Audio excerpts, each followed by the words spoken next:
Thank you, Mr. Chairman, and thank you, Mr. Secretary, for being here.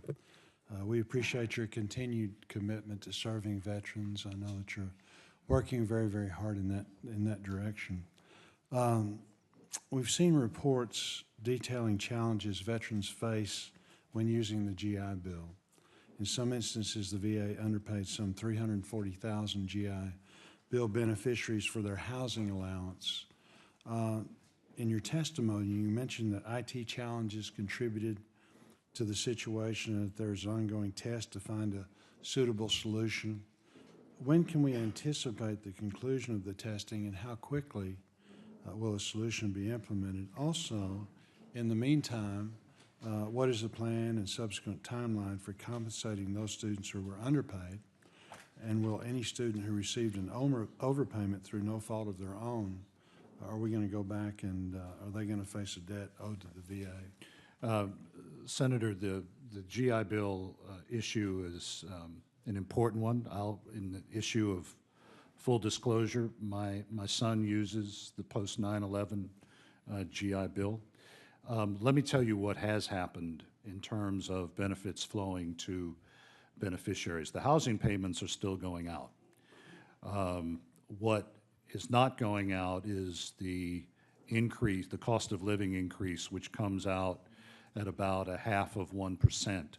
So the GI Bill beneficiaries are being paid their housing allowance, but it's on 2017 levels. When we get the computer system right, we will repay those GI Bill beneficiaries. I think it'll come out to about $69 a month. Because it is, as I said, it's zero, it's 0.5%. This points to a problem that Senator Tester mentioned at the beginning of the hearing.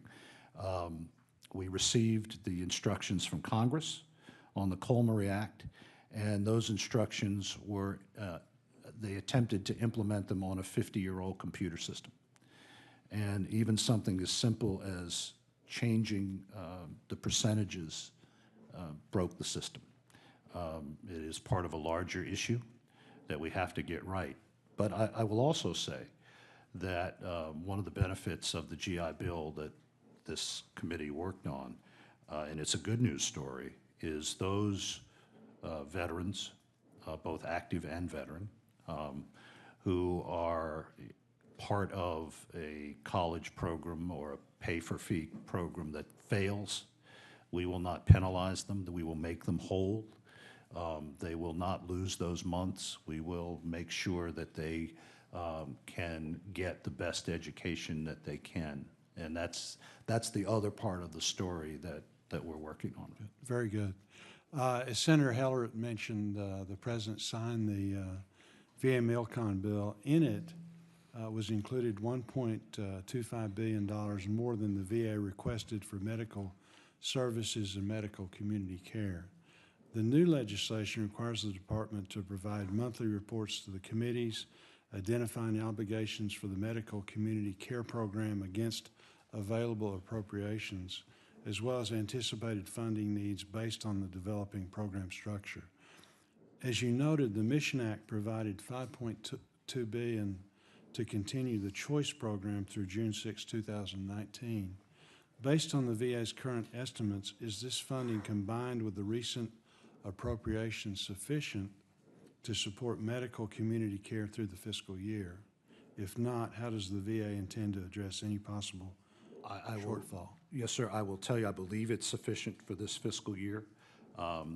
When we begin the series of briefings, I believe we will begin to talk about all the changes that will come that will affect FY20 and beyond.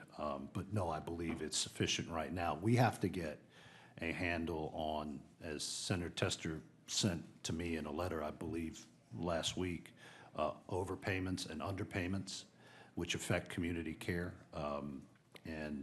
That's something that I'm working on now. Very good. Thank you very much, and we do appreciate your service.